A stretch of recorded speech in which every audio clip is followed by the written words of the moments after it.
ہم نے انسان کو محنت اور مشقت ہی میں پیدا کیا.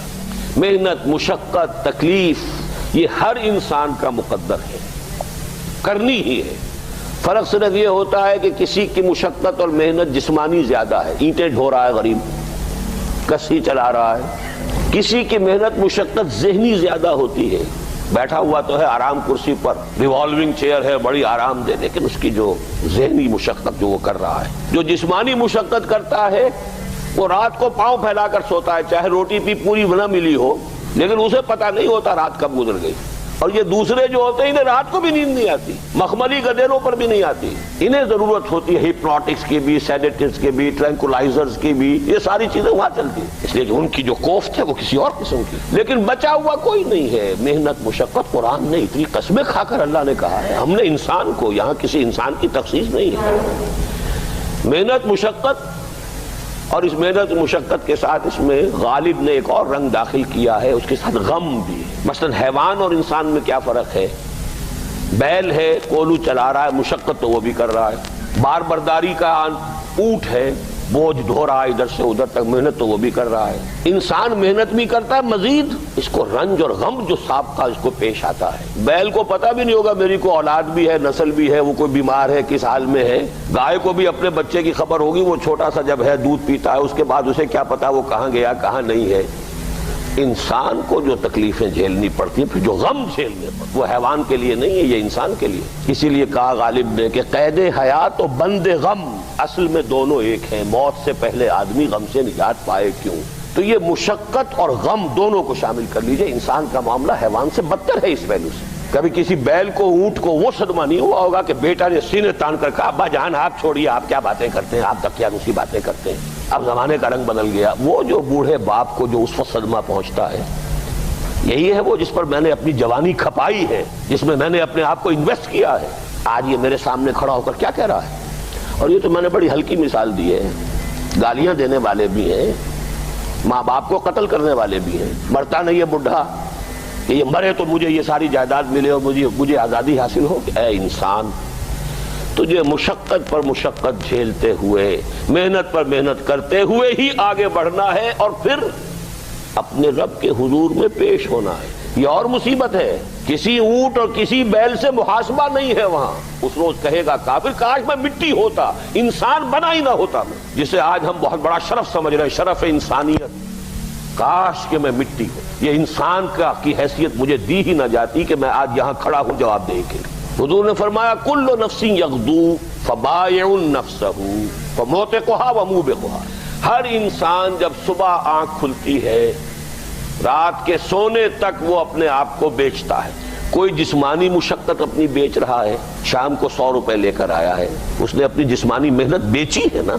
کسی نے اپنی ذہنی محنت، ذہنی صلاحیت بیچی ہے، چاہے وہ ڈاکٹر ہے، چاہے انجینئر ہے، کوئی اور ہے، وہ اپنی ذہنی صلاحیت بیچ رہا ہے بیٹھا ہوا اپنے کلینک میں، اپنے آفس میں.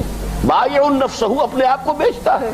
یہ بیچنا تو ہر ایک کا ہے، ہر شخص بیچ رہا ہے اپنے آپ کو. کوئی بدبخت وہ ہے جو یہ ساری مشقت جھیل کر بھی رات کو جہنم لے کر آیا ہے. مشقت بھی جھیلی اور لے کر بھی آیا آگ کے انگارے، اس لیے کہ حرام کاروبار کیا. کوئی وہ ہے جو اس مشقت کے بعد اپنے نفس کو جہنم کی آگ سے چھٹکارا دے کر آتا ہے. بیچا، جائز جگہ بیچا، جائز طریقے سے بیچا. بیچا اس نے بھی، محنت اس نے بھی کی، مشقت اس نے بھی کی، لیکن اس نے اپنی مشقت کے نتیجے میں اپنے آپ کو برباد کر لیا. تو جب آزمائش میں کوئی پڑے گا تو پتا چلے گا نا کہ کھرا ہے یا کھوٹا ہے. آزمائش میں نہیں آیا، امتحان میں نہیں آیا، کوئی تکلیف آئی نہیں، تو وہ کھرے اور کھوٹے گڑمڑ رہیں گے، ملے جلے رہیں گے. دودھ کا دودھ اور پانی کا پانی جدا نہیں ہوگا. کیا لوگوں نے یہ سمجھا تھا کہ وہ چھوٹ جائیں گے صرف یہ کہنے پر کہ ہم ایمان لے آئے اور انہیں آزمایا نہ جائے گا؟ ہم نے تو آزمایا ہے ان سب کو جو ان سے پہلے آئے. تو یہ تو یوں سمجھیے کہ اس راستے کا ایک مستقل معاملہ ہے. جو آئے سوچ سمجھ کر آئے کہ یہ شہادت گاہ الفت میں قدم رکھنا ہے. لوگ آسان سمجھتے ہیں مسلمان ہونا. جس نے کہا آمنت باللہ، ہم نے آزما لیا. سچ مچ کا یہ ہم پر ایمان کا دعوے دار ہے یا جھوٹ موٹ کا دعویٰ کر رہا ہے؟ یہ سچ مچ کا عاشق ہے یا جھوٹ موٹ کا عاشق ہے؟ ظاہر بات ہے کہ امتحان نہ ہو، آزمائش نہ ہو تو کیسے ان کے مابین تمیز ہوگی. کہہ تو دیا سب نے آمنت باللہ. اب ذرا تھوڑی دیر کے لیے ہم بھی اپنے گریبانوں میں جھانکے. ہم بھی کہتے ہیں نا اللہ کا ہمارا ایمان ہے اللہ پر، آخرت پر، رسول کا عشق کا بھی دعویٰ ہے، اور جب نعتیں ہم سنتے ہیں تو بڑے جھومتے ہیں، لیکن یہ کہ واقعتاً آدمی جھانکے اپنے قلب کی گہرائیوں میں کہ یہ ہم کتنے کچھ سچے ہیں اپنے اس دعویٰ ایمان۔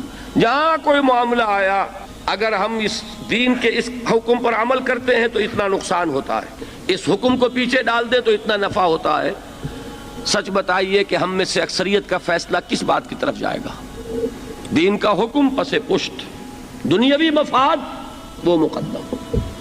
تو معلوم ہو گیا کہ ہمارا یہ دعویٰ جو ہے اللہ پر ایمان کا اور آخرت کے یقین کا جھوٹا دعویٰ ہے۔ کیوں اللہ کی طرف سے یہ چیزیں آتی ہیں؟ دیکھو، کوئی مصیبت تم پر نہیں آ سکتی، نہیں آتی مگر اللہ کے اذن سے۔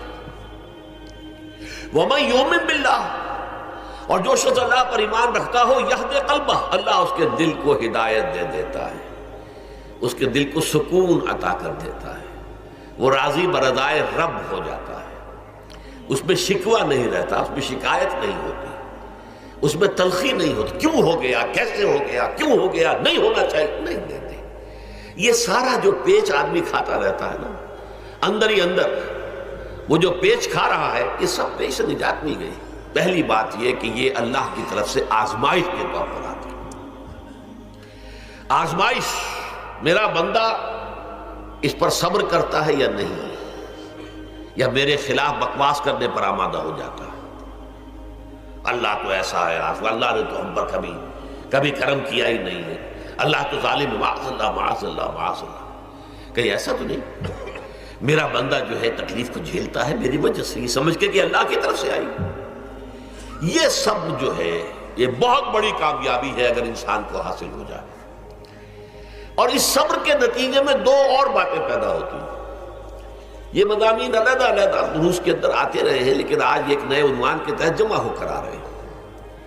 پہلی بات یہ ہوتی ہے کہ یہ امتحان کا نتیجہ کیا نکلتا ہے کہ آپ نے ایک امتحان پاس کیا تو آپ کے اگلے درجے میں ترقی ہو جاتی ہے۔ 5ویں کا امتحان پاس کر لیا نا تو 6ٹھی میں جائیں گے، اب 6ٹھی کا امتحان پاس کریں گے تو 7ویں میں جائیں گے، 7ویں کا پاس کریں گے تو 8ویں میں۔ درجہ بدرجہ انسان کی دینی، ایمانی اور روحانی ترقی کا ذریعہ یہ آزمائش ہوتی ہے۔ جتنا اس میں صبر ہوگا، جتنا اس میں تسلیم و رضا جو ہے آپ حاصل کرتے جائیں گے تو آپ کے درجے بلند ہوتے چلے جائیں گے۔ آپ کا امتحان کڑے سے کڑا آئے گا، بڑے سے بڑا آئے گا، مشکل سے مشکل تر آئے گا۔ ایک وقت میں MA کا امتحان بھی آپ کو دینا ہوگا، ایک وقت میں ہو سکتا ہے PhD کے لیے تھیسس آپ لکھیں، پھر اس کے اوپر جو ہے ٹیم بیٹھی ہوئی اور آپ سے وہ بحث کرے، جرا کرے آپ سے، وہ بھی کرنا ہوگا۔ لیکن یہ کہ اگر پرائمری ہی میں فیل ہو گئے تو اس کا سوال ہی پیدا نہیں ہوتا کہ کبھی آپ MA کا یا PhD کا تھیسس بھی لکھیں۔ اور اسی کو دوسرے انداز میں کہا گیا ہے قرآن مجید میں، وَلَيُبْلِيَ الْمُؤْمِنِينَ مِنْهُ بَلَاءً حَسَنًا۔ اصل میں ابلا کہتے ہیں، بلا یبلو جو ہے عربی زبان میں آتا ہے آزمانا۔ خلق الموت والحیات لیبلوکم ایکم احسن عملا، یہی معنی ابتلا کے میں، ابتلا یبتلی آزمانا۔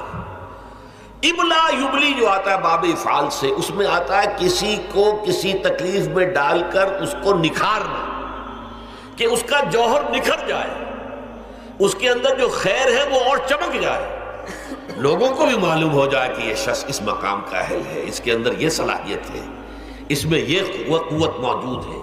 تو یہ گویا کہ اہل ایمان کی صلاحیتوں کو نکھارنے کے لیے اور ان کے درجات کی ترقی کے لیے بھی اللہ تعالیٰ دنیا کے اندر یہ مصیبتیں اور امتحانات جو ہیں آزمائش کے حوالے سے افراد پر بھی اجتماعی طور پر بھی لاتا ہے۔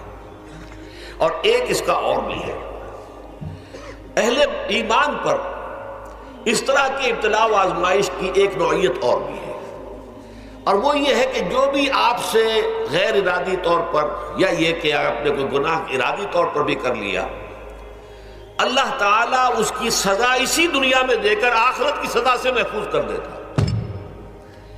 گویا کہ اس سے بڑا خیر کیا ہوگا؟ یہاں کی سزا کیا ہے؟ جھیل لی آپ نے، بخار آ گیا، ٹانگ ٹوٹ گئی، چلیے 3 مہینے آپ بستر پر پڑے رہے نا، اور کیا ہوا؟ کچھ نہیں۔ لیکن یہ کہ آخرت کی سزا ملتی ہے، بہت عظیم ہوتی ہے۔ لہذا کفارہ بناتا ہے اللہ تعالیٰ گناہ، ان جو بھی گناہ ہو گئے ہیں، غلطیاں ہو گئی ہیں، ان کا کفارہ اللہ تعالیٰ بندہ مومن کے لیے، حضور کی ایک حدیث ہے، اس کا متن مجھے اس وقت یاد نہیں ہے، کہ مومن کا معاملہ عجیب ہے، اسے کوئی تکلیف پہنچتی ہے صبر کرتا ہے، وہ اس کے گناہوں کا کفارہ بن جاتا ہے، اور اگر کوئی خوبی ملتی ہے تو اللہ تعالیٰ کا شکر ادا کرتا ہے، اس کے درجات بلند ہو جاتے ہیں۔ تو یہ معاملہ جو ہے اللہ تعالیٰ کی طرف سے بندہ مومن کے حق میں خیر، کہ در حقیقت اس کے ان گناہوں کی پاداش کہ جو اس نے یہاں کر لیے ہیں یہی دنیا میں دے کر دھو دیا جائے، پاک کر دیا جائے۔ جیسے آپ کو معلوم ہے دھوبی جو ہے کپڑے کو بھٹی میں چڑھاتا ہے، گرم پانی میں ڈالتا ہے، نہیں ڈالتا، تاکہ اس کا میل نکلے، اس کے آگے پٹختا بھی ہے ذرا اس کو،